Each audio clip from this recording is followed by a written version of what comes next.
Want to create Etsy templates faster? Let's create a bridal shower invitation without starting from scratch.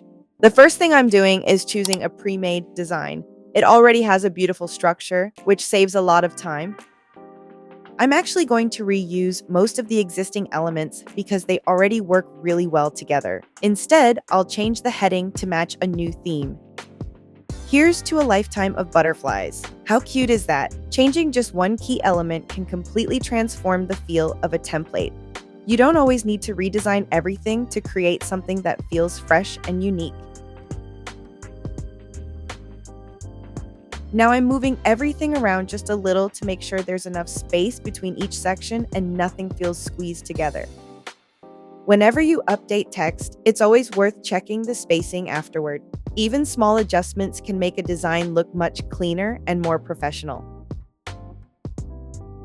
Here, I'm just making sure everything is aligned. It's one of those little details that's easy to overlook, but it has a huge impact on how polished the final design feels. Now let's reinforce the theme a little more. I'll open Elements, go to Illustrations, and search for butterflies. I'm just adding a few extra illustrations around the invitation to make the theme feel more intentional.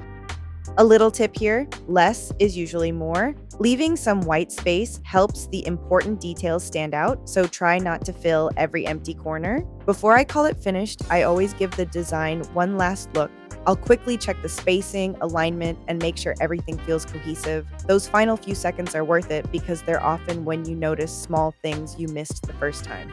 And that's it! You now have a beautiful bridal shower invitation that's ready to list on Etsy. The best part is you don't have to stop here. You can use the same style to create matching table numbers, menus, favor tags, welcome signs, and more. Building a coordinated collection is a great way to offer more value and grow your shop without starting over each time. If you enjoyed this tutorial, don't forget to like the video and subscribe for more tips on creating beautiful, sell-ready templates faster. Thanks for watching, and I'll see you in the next one.